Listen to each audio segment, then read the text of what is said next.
news tonight, out of the shadows, joy after a big vote in the U.S. Senate on immigration, opening the door to citizenship for millions of people. But is America now ready to take the final step? Red hot waves of suffocating heat across the nation, while our thermometer registers a playground hitting higher than 100 and vanished. Americans on a giant boat like a ghost ship. Clues to a frightening mystery on the high seas. From ABC News, World Headquarters, this is ABC World News with Diane Sawyer. Good evening. As we begin tonight, one door has opened for millions of people right here in America who want to become U.S. citizens. The United States Senate voted to give 11 million undocumented immigrants a chance to realize their dream of citizenship. But this is still a lightning rod issue, and the Senate is just the first step. So what happens next? The pressure is on, and ABC's White House correspondent Jim Avila, who covers immigration, was there for the breakthrough vote. The Senate hallways jammed, an electric atmosphere as immigration reform supporters, some still here illegally, jostled for the limited seating inside the hushed chamber, where all 100 U.S. senators were asked Mr. Cardin. To stand and vote one by one. Mr. Shelby. For or against immigration reform. The vice president announcing overwhelming passage. The bill as amended is passed. It's a process Oscar, who walked across America's southern frontier without papers, his daughter on his shoulders, longed to be a part of. Watching today, still undocumented, as his pathway to citizenship was approved by the U.S. Senate in the country he longs to call his own. It's really important for us so that we are able to get out of the shadows. There are more than 11 million undocumented immigrants like Oscar in the United States who under this bill would come out of the shadows, granted immediate legal status, able to work and pay taxes, but earning citizenship only after 13 years of good behavior. Pulitzer Prize-winning, but still undocumented journalist and filmmaker Jose Antonio Vargas says he is one day closer to the American dream. When people ask me what is the immigration reform debate really about, well, it's about having a driver's license, it's about having a work permit, and it's about having a U.S. passport. And inside the Senate chambers, the atmosphere was thick with history as supporters chanted, "Yes, we can." Now the question, Diane, is will that euphoric momentum continue to the GOP-controlled House, where passage is much less certain?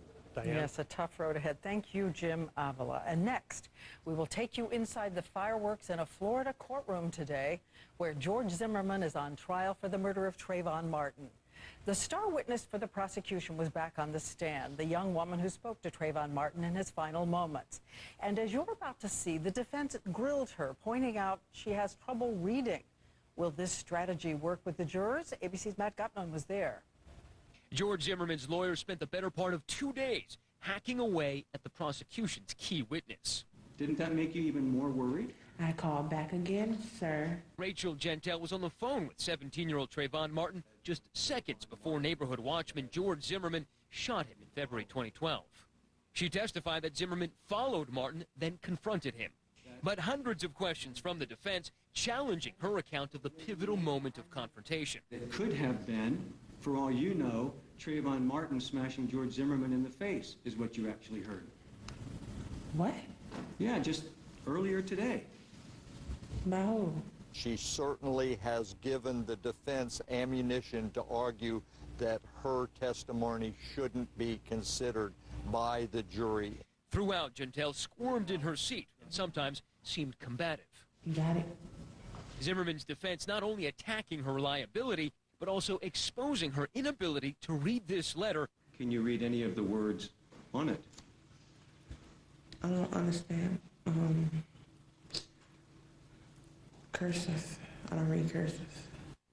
It was a heartbreaking moment, Diane, but throughout the day she stuck to her core testimony that it was Zimmerman who spotted, then followed Martin, and Martin was afraid of him. Diane. All right, Matt, thank you so much. Matt Gutman in the courtroom again today. And now we turn to Boston and a revelation tonight about the suspect in the Boston Marathon bombing. Tonight, Dzhokhar Tsarnaev has just been formally charged with 30 counts, including murder using a weapon of mass destruction. He faces the death penalty. And ABC senior justice correspondent Pierre Thomas now tells us what we have learned that was new today. As Johar Zainaev lay bleeding and near death in a boat just before his capture, authorities released for the first time what they believe amounts to a confession. His alleged motive, anger that the U.S. is killing Muslims abroad. Stop killing our innocent people, and we will stop. The indictment lays out that the Boston Marathon attack was developed online, including the bomb's design. And it says police were in hand-to-hand combat with older brother Tamerlan during his final fatal confrontation. Johar allegedly tried to escape in a stolen car. Dzhokhar Tsarnaev drove over his brother Tamerlan, seriously injuring him and contributing to his death. The only question authorities say is whether Johar is going to get life in prison or death. Tamerlan Tsarnaev's justice will be in the next world, but for his brother, accountability will begin right here in the District of Massachusetts. Pierre Thomas, ABC News, Washington. And now a kind of all-points bulletin for millions of American families about feeling the heat, the dangerous heat, moving in across the west and southwest in this country. Did you know that heat kills more Americans than all other natural disasters combined? Temperatures climbing so high that sidewalks, playgrounds, even the hood of your car can be a hazard. Here's ABC's Clayton Sandell. The West is sweating out a summer strike of record-melting heat. Over the next few days, temperatures will soar to 118 degrees in Las Vegas, 102 in Salt Lake City, and Death Valley may hit 129. In Southern California, authorities are opening emergency cooling centers. I don't have an air conditioner at home, but here it's nice and cool. Meteorologist Dallas Raines is with our partner station, KBC-TV. We could see temperatures at least very close to the hottest temperatures ever recorded on Earth. In Las Vegas, the asphalt could reach 200 degrees. Little leaguers are braving the mercury to play ball. Every 5 minutes, they tell us to go get some water so we don't get overheated. In Denver, the heat is making for piping hot playgrounds. The air here in Denver is pushing 100 degrees, but measure the surface of this swing, 162 degrees. You want to be really careful. You certainly don't want to go out there barefoot, and you certainly don't want to keep a good eye on your children and make sure that they're not putting their little palms down on the ground. Today in downtown LA, the fountains were never more popular. And summer is just getting started. Clayton Sandell, ABC News, Denver. 168 degrees. And now we turn to a hot showdown in Texas between a firebrand woman in tennis shoes and the Texas governor. We told you about that Texas mom, Wendy Davis, who became a folk hero to her supporters after talking for 11 hours to block conservatives from changing current law in Texas and closing nearly every abortion clinic there. Well, today, enter Texas Governor Rick Perry, creating a kind of high noon between the two of them. ABC's David Curley on round two. Tonight, it's a true Texas showdown. The state senator in pink tennis shoes versus the governor. But what we witnessed Tuesday was nothing more than the hijacking of the democratic process.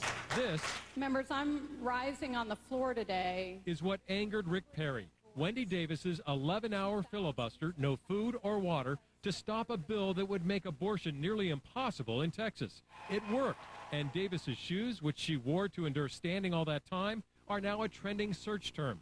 Today, Perry made it personal. She was a teenage mother herself. It's just unfortunate that she hasn't learned from her own example. The senator, a Harvard lawyer who got that standing ovation, was having none of it. I thought it demeaned the office that he holds. So Monday, just a couple of hours past high noon, Perry has told Texas lawmakers to be back at the Capitol for the showdown on abortion and the senator in pink tennis shoes. David Curley, ABC News, Washington. And now we head to South Africa tonight. Word about global icon, freedom fighter Nelson Mandela. Crowds gathered outside the hospital. creating a makeshift shrine in the spirit of celebration for the life of the 94-year-old in critical condition.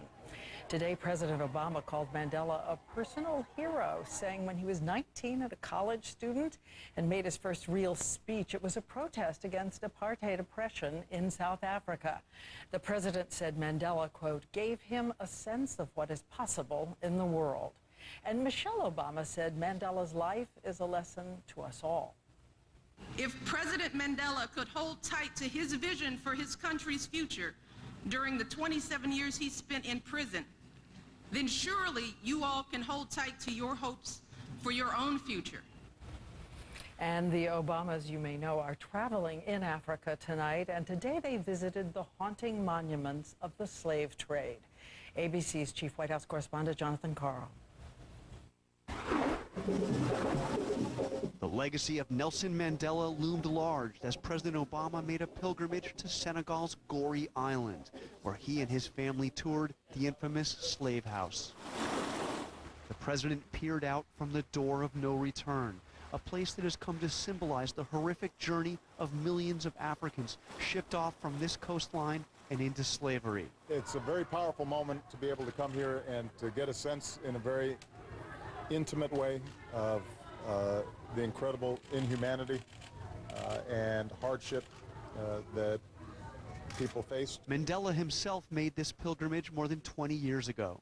When Mandela came here, just a year after he himself had been freed from prison, he insisted on coming into here, one of the small cells that was used to punish slaves accused of misbehaving. He spent some time in here alone.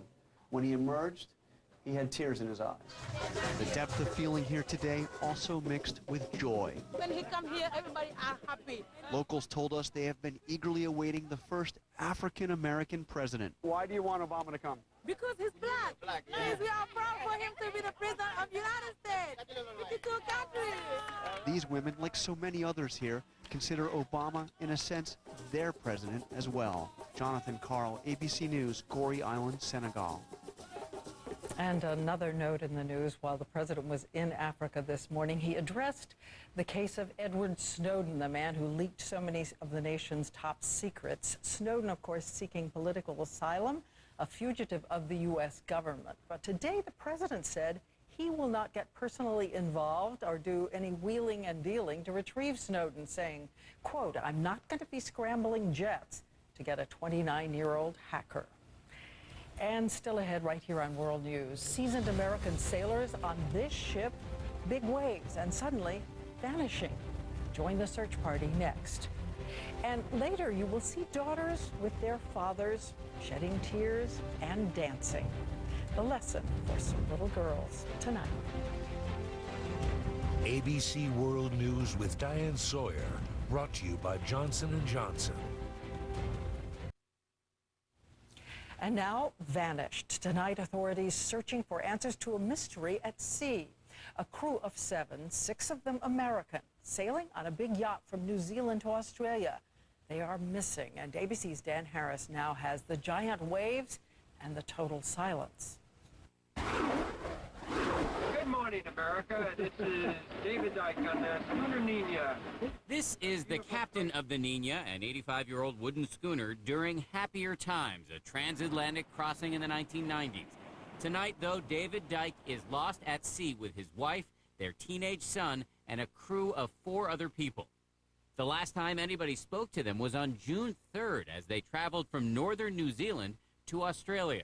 A 73-year-old crew member named Evie used a satellite phone to call a meteorologist in New Zealand and said, quote, the weather's turned nasty. How do we get away from it? The meteorologist advised her to head south and brace for the storm. The next day, he got a text reading, any update for Nina? Evie. And that was the final communication. We know the conditions at that moment were terrible. 68-mile-an-hour winds, 26-foot waves. But David Dyke has navigated rough seas before. Things deteriorated even further to a point that we weren't able to handle the vessel. It was so windy. He's been a ship captain all his life. I have hope, you know. I mean, as I said, hope is our lifeline. Officials in New Zealand say it is possible the crew simply lost communication and drifted off course, or that they're now on lifeboats. But Air Force search planes have scoured the seas, and so far, nothing. Dan Harris, ABC News, New York. And next, coming up here, some good news and bad news today for Paula Deen. And the stars of The Sopranos say farewell to James Gandolfini. Our Instant Index next. At the top of our Instant Index tonight, Paula Deen on a day of mixed news for the celebrity chef. Today, more sponsors cut ties with her. Target and the diabetes drug maker Novo Nordisk. They suspended her in the wake of that firestorm over the use of a racial slur. But there was a silver lining. News today, her forthcoming cookbook has now surged to the very top of Amazon's bestseller list, rocketing from number 1,500 all the way to number 1 and beating out bestsellers from Stephen King, even Game of Thrones. And call it Extreme Makeover Royal Edition. Prince William and Kate Middleton have been renovating their Kensington Palace home for the baby next month. And today, palace officials confirmed the price tag, $1.52 million. It seems they have to remove asbestos, rewire the outlets, and replace the hot water heater. Who knew the palace was just a pricey fixer-upper? And a soulful family reunion today at the funeral of Sopranos star James Gandolfini, the actor's wife and son, joined by his on-screen family. Edie Falco was there. She played the long-suffering wife, Carmela. Jamie Lynn Sigler, Tony's daughter, Meadow.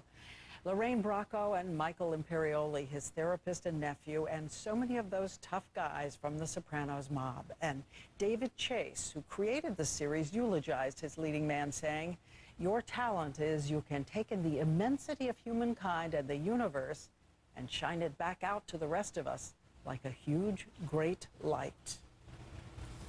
And next, coming up right here, a daddy-daughter dance like you've never seen before. True love and joy in a most unexpected place. And finally tonight, you're about to meet some little girls whose eyes are filled with stars, no matter that their father-daughter dance is behind bars. Our Steve Osunsami takes us into a room with a lot of regret, but so many dreams. All of the prisoners at the Richmond City Jail getting ready for their big event admit they made poor choices, especially for their children. I'm definitely feeling as a parent right now just by being outside of life. Julian Edwards is serving 4 years for drug distribution. Joey Atkins is awaiting trial for illegal gun possession. And Ronell Glasgow is serving 7 years for selling drugs. It's my first time ever wearing a suit, honestly. But they told me that none of it is their daughter's fault. Oh, those are pretty. At home, I watched 8-year-old Amaya Thomas getting ready too. I get to chill and I get to hug him and I get to kiss him. All right. The sheriff here says he's reminding these men why they need to stay out of jail by inviting these little girls to the city lockup to come dance with their fathers. They are not hardcore criminals, and they can be very good citizens, and the best way to make a good citizen is to make good fathers.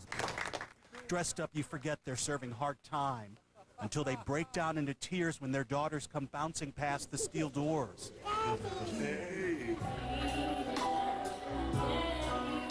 The dance only lasted an hour or two, but in this short time, in this small room, these young girls had real moments with their fathers. 7-year-old Ronasia Glasgow tried to explain. It felt good. It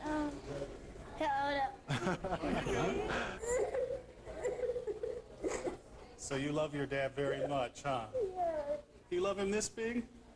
This big? Or this big? When he does time, his daughter does time. And he told us he'll never let that happen to her again.